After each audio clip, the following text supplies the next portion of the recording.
Why can't we see God? Why can't we see God whose existence is certain? Wouldn't it be better if we could see His existence rather than demonstrate it through a series of examples?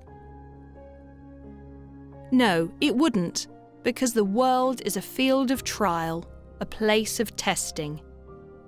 If we saw God with our eyes, would it be worth believing in Him? Everyone would have to believe in Him because He was clearly visible. Therefore, it would become unimportant for us to use our head, think at length, and believe in Him through various scientific means. Let's think about it this way. If stars wrote the name of God every night across the sky like neon signs, who could deny Him? Undoubtedly, everybody would have to believe in Him, but such belief would devalue the function of testing and trial. This looks like the following. A teacher asks a question to a student, but she writes the answer to the question openly on the board.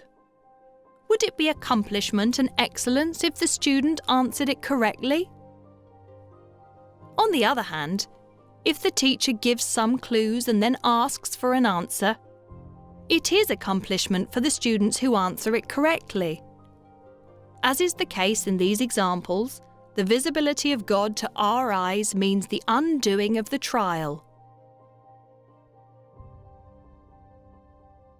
Besides, is the eye the only means of seeing? Our sense of touch, for example, sees too, because people who cannot see with their eyes see and feel with their hands, hence a kind of seeing by touching. Likewise, our tongue sees too. For example, the way of seeing or feeling the taste of any fruit is not looking at it with your eyes, but using our tongue.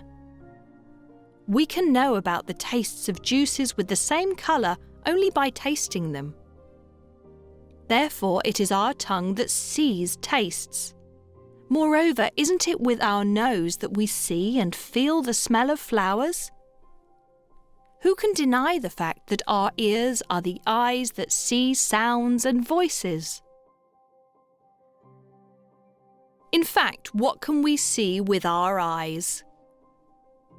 Scientists say that the human eye can only see 3% of all light available on Earth.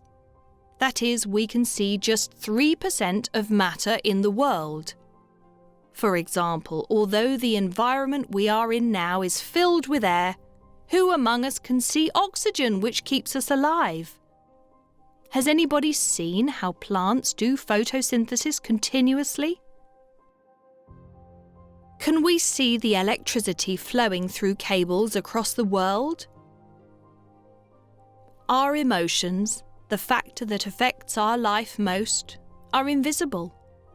For example, just like we cannot see the sorrow, unhappiness or trouble of a friend of ours, we cannot see his happiness or delight.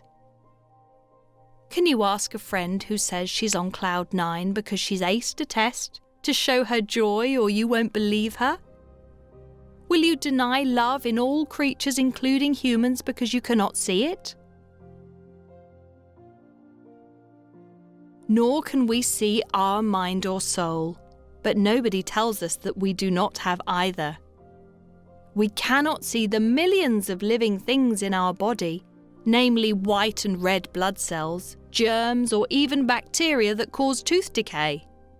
It is not reasonable at all to attempt to see God and claim that you won't believe unless you see Him, when you cannot even see the millions of living things that live with us inside our body.